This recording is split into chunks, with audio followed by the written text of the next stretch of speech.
Hi dears, welcome to Ashbicreations. ഇന്ന് നമ്മൾ ഒരു യൂസ്ഫുൾ ആയിട്ടുള്ള ഒരു വീഡിയോ ആയിട്ടാണ് വന്നിരിക്കുന്നത്.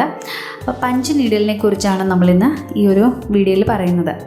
അപ്പോൾ അതാ ഇതുപോലൊരു കിറ്റ് ഉണ്ട്. അത് ഞാൻ വാങ്ങിച്ചത് ആമസോണിൽ നിന്നാണ് ഇത് വാങ്ങിച്ചത്. ഇതാണ് നമ്മുടെ പഞ്ച് പെന്ന് കേട്ടോ. അപ്പോൾ ഇതിൽ നമുക്ക് നീഡിലൊക്കെ ആയിട്ടാണ് ഈ ഒരു പഞ്ച് പെൻ കിട്ടുന്നത് നമുക്ക്. അപ്പോൾ 3 സൈസിലെ അളവിലുള്ള നീഡിലുണ്ടാവും. ഈ ഒരു കിറ്റിനകത്ത് ഇതിനോട് ബാക്കിയുള്ള ടൂൾസ് എല്ലാം ഉണ്ട്. ഇതുപോലെ 2 നീഡിലുണ്ടാവും.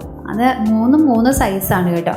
അപ്പോൾ നമുക്ക് ത്രെഡ്സൊക്കെ കയറ്റുമ്പോൾ നമുക്ക് മനസ്സിലാവും ഏതൊക്കെ ത്രെഡ് കയറ്റാം എന്നുള്ളതൊക്കെ നമുക്ക് ഉപയോഗിച്ച് കഴിയുമ്പോൾ നമുക്ക് മനസ്സിലാക്കാൻ പറ്റും. പിന്നെ അതുപോലെ വേറൊരു ടൂളും കൂടെ ഉണ്ട്. ഇതെന്തിനാണെന്ന് വെച്ച് കഴിഞ്ഞാൽ ഇത് നമുക്ക് ആ ഒരു നീഡിൽ ആ പഞ്ച് പെന്നിനകത്തൂടെ ആ ത്രെഡ് കയറ്റാൻ വേണ്ടിയിട്ടുള്ള ഒരു ടൂളാണ് കേട്ടോ. അതുപോലെ 2 എണ്ണം നമുക്ക് കിട്ടും. ഇത് നമുക്ക് പ്രധാനമായിട്ടും നമുക്കിത് വേണ്ട. കാരണം വെച്ച് കഴിഞ്ഞാൽ നമുക്ക് വേറെ നമ്മുടെ സാധാരണ നീഡിലൊക്കെ ത്രെഡ് കയറ്റുന്ന പോലെ അല്ല ഇതിൽ കയറ്റുന്നത് കേട്ടോ. അപ്പോൾ ഇതുപോലൊരു ഇൻസ്ട്രക്ഷൻസ് ഒക്കെ ഉണ്ടാവും. നമുക്കിത് നോക്കിയിട്ട് നമുക്ക് മനസ്സിലാക്കാൻ പറ്റാവുന്നതേ ഉള്ളൂ. വളരെ എളുപ്പം നമുക്ക് ചെയ്തെടുക്കാൻ പറ്റും. കാണുന്ന പോലെ ഒരു പ്രയാസവും ഇല്ല, വളരെ എളുപ്പമാണ് ചെയ്തെടുക്കാവുന്നത്. പിന്നെ ഇതുപോലെ ഓരോ നീഡിലിനും ക്യാപ്പൊക്കെ ഉണ്ടാവും. ആ ഒരു സ്ക്രൂവിലെ ആ ഒരു ഭാഗം നമുക്ക് ലൂസാക്കി കഴിഞ്ഞാൽ നീഡിൽ മുകളിലേക്കും താഴേക്കും കൊണ്ടുവരാൻ നമുക്ക് പറ്റും കേട്ടോ. നമ്മൾ എപ്പോൾ യൂസ് ചെയ്താലോ ഏറ്റവും മുകളിൽ വേണം അത് ടൈറ്റ് ചെയ്ത് വെക്കാനായിട്ട്. പിന്നെ അതുപോലെ താഴത്തെ ആ ഒരു ഭാഗം നമുക്ക് ഇളക്കി മാറ്റിയിട്ട് നമുക്കത് ലൂസ് ചെയ്തിട്ട് നമുക്ക് താഴേക്ക് വലിച്ചിട്ട് നമുക്ക് നീഡിലൊക്കെ മാറ്റിയിടാനായിട്ട് പറ്റും. ആ നീഡിൽ മാറ്റിയിട്ട് നമുക്ക് അടുത്ത നീഡിൽ മതിയെങ്കിൽ അതെടുത്തിടാം. എന്നിട്ട് വീണ്ടും നമുക്ക് ആ ഒരു ഭാഗം കറക്റ്റായിട്ട് ആ ഒരു സ്ക്രൂവിൻ്റെ ഇടയിൽ ഒരു സിൽവർ കളറിലൊരു ഭാഗം ഉണ്ടാവുമേ. ആ ഒരു ഭാഗം കറക്റ്റ് ലെവലിൽ കൊണ്ടുവന്നിട്ട് വേണം മുകളിലേക്ക് കൊണ്ടുവരാൻ. എങ്കിൽ മാത്രമേ നമുക്കത് സൂചി ഒന്ന് കറക്റ്റ് ലെവലിൽ നമുക്ക് കൊണ്ടുവരാനായിട്ട് പറ്റത്തുള്ളേ. പിന്നെ അതിനുശേഷം നമുക്ക് ക്യാപ്പിട്ട് കൊടുക്കാം. ഇത്രയുള്ളൂ ഇതിൻ്റെ ഒരു യൂസിങ് എന്ന് പറയുന്നത്.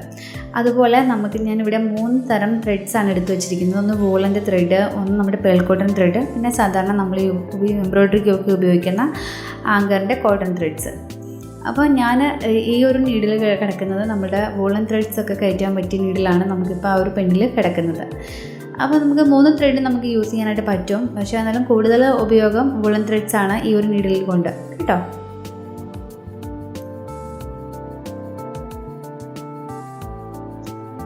ഇനി നമുക്ക് ത്രെഡ്സ് എങ്ങനെയൊക്കെ കയറ്റണം നോക്കാം. ഞാൻ ആദ്യം കാണിച്ച ഒരു ടൂളില്ലേ, ആ ഒരു ടൂള് നമ്മുടെ നീഡിലിൻ്റെ ഉള്ളിൽ കൂടി മുകളിലേക്ക് കൊണ്ടുവരണം. ചിലപ്പോൾ അത് മുകളിലേക്ക് ഇങ്ങനെ പോകും കേട്ടോ.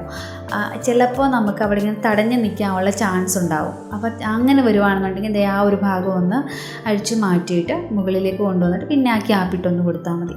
ഇനി എന്താ ചെയ്യേണ്ടത് വെച്ചാൽ വൂളൻ്റെ ത്രെഡ് എടുത്തിട്ട് മുകളിലത്തെ ഭാഗം ഒന്ന് ആ ഒരു ടൂളൊന്ന് അകത്തി കൊടുത്തിട്ട് നമുക്ക് ആ നീഡിലിൻ്റെ ആ ഒരു ഭാഗം ഒന്ന് വലിച്ചു കൊടുക്കുമ്പോൾ തന്നെ മുകളിലേക്ക് നമ്മുടെ ത്രെഡ് കയറി വന്നോളൂ കേട്ടോ.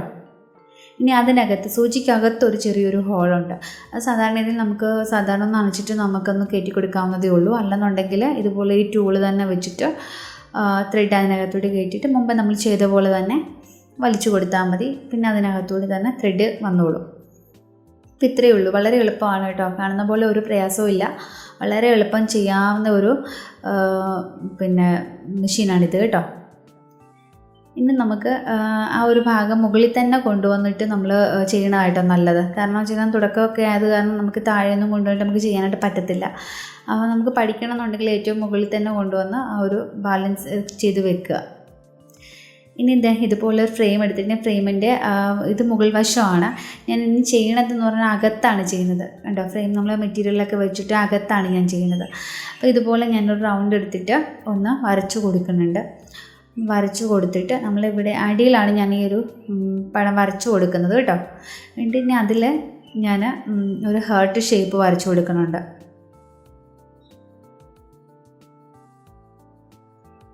ഹാർട്ട് ഷേപ്പ് നമ്മൾ വരച്ചു കൊടുത്തിട്ടുണ്ട്. ഇതിലാണ് നമ്മൾ വർക്കൊക്കെ ചെയ്യണത്. അടിയിലത്തെ ഭാഗമാണ് കേട്ടോ. നമ്മൾ ഫ്രെയിം മുകളിലൊക്കെ നമ്മൾ ഫിക്സൊക്കെ ചെയ്തിട്ട് അടിയിലത്തെ ഭാഗത്താണ് നമ്മൾ ഈ ഒരു വർക്ക് ചെയ്യണത്. എങ്കിലും മുകളിൽ ഞാൻ ഉദ്ദേശിക്കുന്ന രീതിയിൽ നമുക്ക് കിട്ടത്തുള്ളൂ. ഞാൻ ആങ്കറിൻ്റെ ത്രെഡാണ് കേട്ടോ ഇവിടെ എടുത്തിരിക്കുന്നത്. ഞാൻ നീഡിലൊക്കെ മാറ്റി കൊടുത്തിട്ട് ആങ്കറിൻ്റെ ത്രെഡ് എടുത്തിട്ടുണ്ട്. ഇനിയാണ് അടിയിലാണ് നമ്മൾ ഈ ഒരു വർക്കൊക്കെ നമ്മൾ ചെയ്യണത്. ആദ്യം ഇതുപോലെ ത്രെഡൊക്കെ കയറ്റിയിട്ട് ഒന്ന് കുത്തി കൊടുക്കുമ്പോൾ മുകളിലേക്ക് ആ ത്രെഡ് ഒന്ന് വലിച്ചു കൊടുക്കണം. മുകളിലത്തെ ഭാഗത്തേക്ക് ആ ത്രെഡ് വലിച്ചു കൊടുത്തേക്കണം കേട്ടോ. അത് അങ്ങനെ തന്നെ ഇരുന്നോളും, ഇങ്ങോട്ട് പോരത്തൊന്നുമില്ല കേട്ടോ. എന്നിട്ട് പതുക്കെ ഒന്ന് ജസ്റ്റ് ഒന്ന് പ്രസ് ചെയ്ത് ഒന്ന് പഞ്ച് ചെയ്ത് കൊടുത്താൽ മതി. പതുക്കെ വളരെ സ്പീഡൊന്നും വേണ്ട കേട്ടോ. പതുക്കെ ചെയ്ത് കൊടുത്താൽ മതി. പതുക്കെ ചെയ്ത് കൊടുത്തെങ്കിലേ നമുക്ക് കറക്റ്റായിട്ട് നമുക്ക് കിട്ടത്തുള്ളൂ. കാരണം തുടക്കമൊക്കെ ആകുമ്പോൾ നമുക്ക് ചിലപ്പോൾ അത് കൈയൊന്നും വഴങ്ങത്തൊന്നുമില്ല ചെയ്ത് വരുമ്പോഴേ. ഞാനും ഇത് കുറേ പ്രാവശ്യമൊക്കെ ചെയ്ത് നോക്കിയിട്ടാണ് ഞാനിപ്പം കാണിക്കുന്നത് കേട്ടോ. പതുക്കെ നമുക്ക് ചെയ്താൽ മതി. നമ്മളുടെ ആ ഒരു ലൈനകത്തൂടെ തന്നെ നമുക്ക് ഈ ഒരു വർക്ക് നമുക്ക് പതുക്കെ ചെയ്തു പോരാം. പിന്നെ അതുപോലെ നമ്മൾ ഈ ഒരു ഫ്രെയിമിൽ മെറ്റീരിയൽ വെക്കുമ്പോൾ നല്ല ടൈറ്റായിട്ട് വെക്കണം കേട്ടോ. നല്ല ടൈറ്റായിട്ടുള്ള ഫ്രെയിം വേണം എടുക്കാനായിട്ട്. എന്നിട്ട് വേണം മെറ്റീരിയൽ വെക്കാനായിട്ട്. അല്ലെന്നുണ്ടെങ്കിൽ നമുക്ക് ലൂസായിട്ട് കിടന്നതിന് നമ്മൾ ഉദ്ദേശിക്കുന്ന രീതിയിലൊന്നും നമുക്ക് ചെയ്തെടുക്കാനായിട്ട് പറ്റത്തില്ല. പിന്നെ അതുപോലെ കുറച്ച് വലുപ്പത്തിലൊക്കെ വരുവാണെങ്കിൽ മുകളിലൊന്ന് ത്രെഡൊന്ന് ശകലമൊന്ന് വലിച്ചു കൊടുക്കണം കേട്ടോ. വലിച്ചു കൊടുത്തെങ്കിൽ നമുക്ക് വലിച്ചു കൊടുത്ത് വേണം നമുക്ക് ചെയ്യാനായിട്ട്. പിന്നെ അതുപോലെ ത്രെഡ് ആവശ്യത്തിന് അഴിച്ചിട്ടിരിക്കണം. ഇടയ്ക്ക് വെച്ച് ത്രെഡ് ഇങ്ങനെ കുടുങ്ങി പോകുകയൊന്നും ചെയ്യരുത്.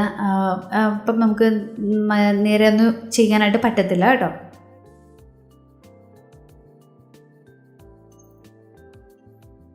പതുക്കെ ചെയ്തു പോയാൽ മതി.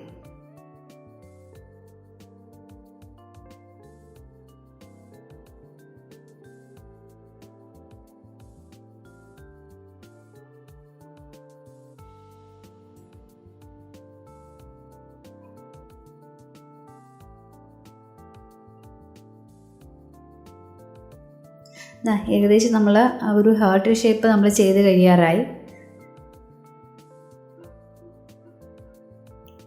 അടുപ്പിച്ചടുപ്പിച്ച് ചെയ്യണം. അടുപ്പിച്ചടുപ്പിച്ച് ചെയ്യണമെങ്കിൽ നമ്മൾ ഉദ്ദേശിക്കുന്ന രീതിയിൽ മുകളിൽ വരത്തുള്ളൂ കേട്ടോ. അല്ലെങ്കിൽ അതിൻ്റെ അകത്ത് ഗ്യാപ്പ് കാണും. അതൊരു ഭയങ്കര ബോറായിരിക്കും കേട്ടോ.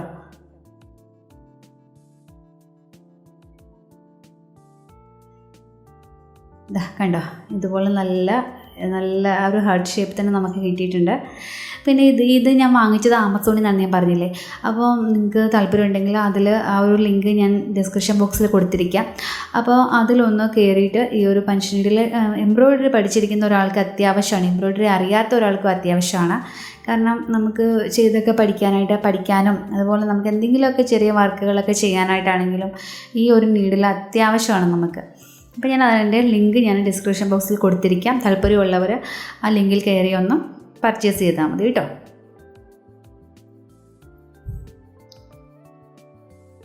ഇനി നമ്മൾ ആ റൗണ്ട് ഷേപ്പില്ലേ, ആ റൗണ്ട് ഫുള്ള് നമ്മൾ ആ ബ്ലൂ കളറിലെ ത്രെഡ് വെച്ചിട്ട് ഫുള്ള് നമ്മൾ ചെയ്ത് കൊടുക്കണുണ്ടേ.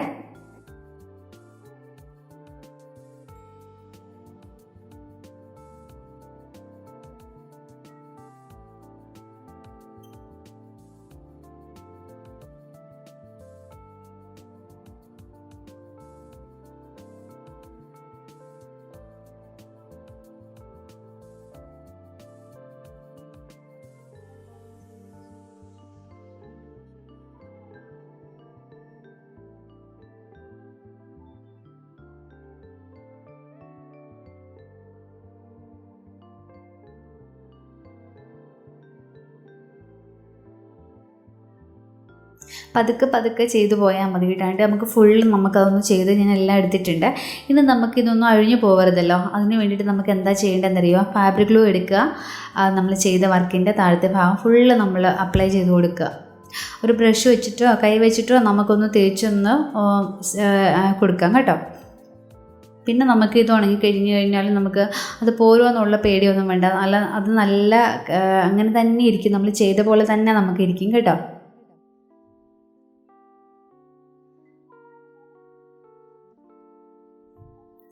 ഇതാണ് നമ്മളുടെ ഫൈനൽ ഔട്ട്ലുക്ക് കേട്ടോ. ഇതിങ്ങനെ വരും. നമ്മൾ ഈ ഒരു പഞ്ഞിയിലൊക്കെ തൊടുന്ന പോലെ നമുക്ക് നല്ലൊരു ഫീൽ കിട്ടും കേട്ടോ. അപ്പോൾ എല്ലാവരും ഒന്ന് ട്രൈ ചെയ്ത് നോക്കണം. അപ്പോൾ വീണ്ടും നമുക്ക് അടുത്തൊരു വീഡിയോയുമായിട്ട് വീണ്ടും കാണാം.